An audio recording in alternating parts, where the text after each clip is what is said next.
मी 5 नियमावर अवलंबून राहते. आपल्या जीवनामध्ये कोणते अनुभव येते आणि आपल्याकडून कोणती चुकी जर झाली तर बाबांना म्हटलं आहे माझ्या सेवक इकडे तिकडे न भटकता चर्चा बैठकीत जर जाय चर्चा बैठकीमध्ये जर जाईल तर त्याची सुटकारा चर्चा बैठकीमध्ये सेवकाच्या जे सेवक चुकी करतात आणि ते सांगतात तर आपली जर जे कोणती चुकी झाली त्याच्या चुकीमुळे आपली पण चुकी आठवते आणि आपण त्याची सुधारणा करतो.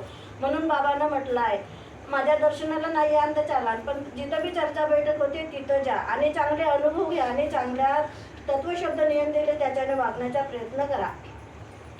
मी एक तुम्हाला अनुभव सांगते आता कारण रामाच्या 22 तारखेचा दिवस गेलेला आहे आणि मी तिकडे दवाई घ्यायला जात होती. तिकडे बहुत दूर जात होती तुमसरच्या तिकडे पुष्कळ दूर आणि तुमसर जवळ एक सालेही गाव आहे.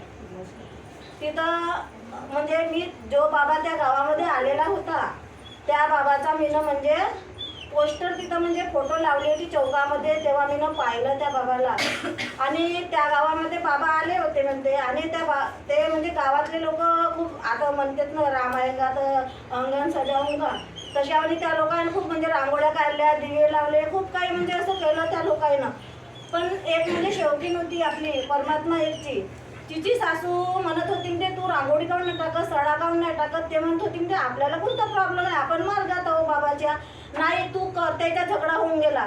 पण ते सासू मानले नाही त्या झगडा म्हणजे जास्त न वाढते त्या सुनाला रांगोळी टाकली सडा टाकला आणि नंतर काय घडलं आपण रोज विनंती करतो काय म्हणतो भगवंताला मी जीवनात केलेली सर्व पूजा व जुने विचार बंद केले आणि मी मरीन किंवा जगीन जीवनात एकच भगवान बाबा हनुमानजीलाच मानीन आणि मग का म्हणतो मी माझ्या कर्माने चुकलो यांची मला क्षमा करा आणि बाबांचा आदेश 4 तत्व 3 शब्द 5 नियम जीवनात पालन करीन असे मी सत्य वचन देतो म्हणतो. रोज म्हणतो मी म्हणतो तुम्ही बी म्हणता.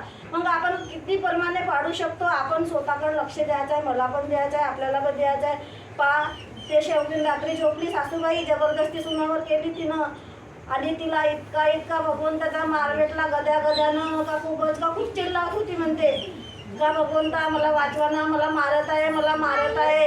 पण हवा रूपी परमेश्वर आहे. परमेश्वर दिसते का कधी कोणाला हवा दिसते का हवा पण नाही दिसत भगवंत पण नाही दिसत. आणि मग सकाळी जेव्हा ते उठली तेव्हा पूर्ण आजीबाई सुजून फुलून होती. रिअलमध्ये म्हणजे मी असा तुम्हाला अनुभव सांगत आहे सचमध्ये काही झूट नाही आहे. म्हणून आपल्या सेवकाने हे कार्य करू नये कारण आपण म्हणतो समाजामध्ये आपल्याला राहावं लागते. आपण षष्टीच्या होण्याच्या दिवशी का बरं दिवे नाही लावत ते तर आपल्या बाबांनी दिवाळी सांगितली आहे. मग आपण दिवाळी का मानतो बाबांतो राम याच्यामधून आला सीताला म्हणजे वनवास भोगून सनेने आले ते रावणाला मारून तेव्हा अनेकवाल्या लोकांनी जश्न मनवला. मग आज बी आपले अनेकवाले लोक विरोध करतात कधी त्याच्या अंगणामध्ये म्हणजे आपल्या बाबाची रेली जाऊ द्या काही जाऊ द्या ते लोक करू शकतात का आपल्याविषयी नाही करू शकत. मग आपला साथ कोण देणार आहे परमेश्वर देणार आहे ते लोक नाही देणार आहे कारण आपण बाबांना सर्व देवाची पूजा बंद करायला सांगितली आहे हे आपल्याला लक्षात ठेवायचं आहे. म्हणून भगवंत कधीच म्हणजे परमेश्वर अशी सजा म्हणजे अशी देत नाही आपले कर्म आपल्याला सजा देते कारण परमेश्वर हा आपण हे जे CCTV कॅमेरे लागले राहते तिथं म्हणजे त्याच्या समोर तेव्हाच म्हणजे आपण दिसू शकतो. आणि भगवंताचा एका डोळ्याचा जो कॅमेरा आहे तुम्ही कुठं बी राहा कुठं बी गलती करा त्या कॅमेऱ्यामधून पोलीस लपू नाही शकत. असा परमेश्वराचा आपला बाबाचा म्हणजे मार्ग आहे चांगला आहे तत्वशब्द नियमाचा आहे.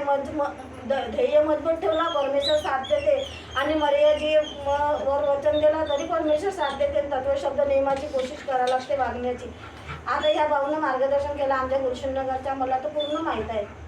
तो एक सेवक आहे छत्तीसगडी म्हणूनच आहेत ते लोक त्यांना एवढे वाईट कृत्य केले आम्हाला माहीत आहे मला सांगण्याची त्याच्याविषयी काय म्हणजे ह्या नाही आणि आजपर्यंत मी सांगितलं बी नाही.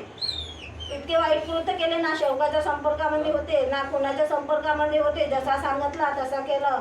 पत्नी पण नाही होती का शेवटीने सोबत राहू दे का काही म्हणून सुनेने अशी वेळ आली. मग ते एक दिवस त्याने ते कृत्य केले मग माहीत झाला तो रायपूरहून तिला घरी आणलं सगळ्या शेवकाला गुलशननगरमध्ये का त्या महेशची पत्नी म्हणजे खूप म्हणजे जास्त आहे बा म्हणजे खूप सुजून फुलून गेली होती. त्याच्या घरी आम्ही पाहायला गेलो इतकी घाणेरडी वास येत होती बापरे. ते जिथं गाळलं होतं त्यानं ते कोंबडे का गाळलं होतं तर मी स्वतः मला इतकी दया येत होती त्याची परिस्थिती इतकी नाजूक होती का त्याच्या घरी पाणी प्यायची बसायची इच्छा नाही होत होती. मी एवढा माझ्या पतीपाशी मला दया येते एक डब्बा बी पाटोळीची भाजी भात पोळ्या पाठवला. एक दिवस आम्ही बिस्किटचे पाकिट घेऊन 2-3 शेवटीने गेलो. पण आखरी मग त्या शेवका बैठकीमध्ये आला, त्यानं वचन बी दिला का आम्ही आजपर्यंत दुसऱ्या बाईसोबत गलत संबंध केले त्यानं आणि ते सजा तिला पण भेटली, त्यानं लगेच काही कृत्य केले आणि ते काही दिवसानंतर ते बाई मरण पावली. आज बी बाई मरण पावल्यावर बी तो म्हणजे आम्ही आपल्या डोळ्याला पाहत पण आम्हाला कोणती गरज आहे, ज्याचे कर्म तो करते पण आणि ते बाई मरण पावल्यावर बी त्यानं आज बी दुसरी पत्नी गेली पण त्यानं ते वाईट वेषनं मला वाटत नाही सोडले असतील म्हणून सुनेनी. म्हणून आपण मार्गामध्ये यावं, भगवंत सोडणार नाही शेवकांनो, मी राहो का कोणी राहो, म्हणून हे वाईट कृत्य करा नको.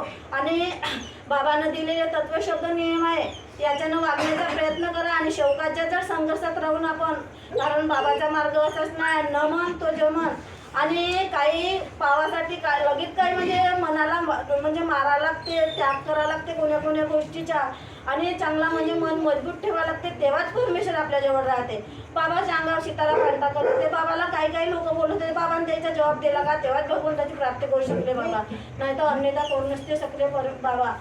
आणि आईनं पूर्णपणे त्याचा साथ दिला. आपण कारण पुरुषाच्या मागे एक स्त्री राहते म्हणून आपण बी शौकीनबाईनं माझे पती किती कमवतात, माझे पतीची म्हणजे पेमेंट किती आहे ते 50,000 रुपये असेल तर आपला विचारायचा हक्क आहे का तुम्ही कोणता काम करता, गलत करता का चांगलं करता, हे आपण विचारलं पाहिजे. कारण उद्या पूर्ण परिवाराला भोगा लागते.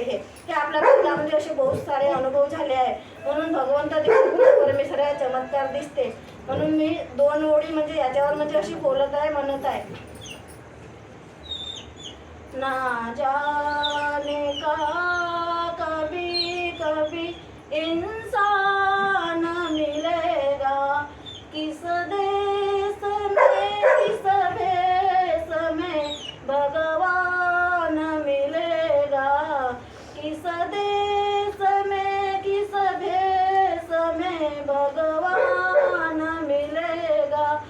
परमेश्वर कुठं आपल्याला भेटून आपले चांगले कर्म करते राहील परमेश्वर आपल्याला या तुफानमधून वाचवू शकते. माझा पूर्ण आत्मविश्वास आहे. म्हणून मी जास्त बोलली असन किंवा कोणाचे मन दुखले असन आणि अध्यक्ष साहेबाचा तर वेळ घेतला तर मी भगवान बाबा हनुमानजीला क्षमा मागते, मानते की बाबा देवजीला क्षमा मागते, वाराणसी आईला क्षमा मागते आणि आजच्या बैठकीचे अध्यक्ष यांना सुद्धा क्षमा मागते आणि सगळे सेवक सेवकिनीला क्षमा मागते आणि माझे शब्द इथंच थांबवते. सर्वांना माझा नमस्कार.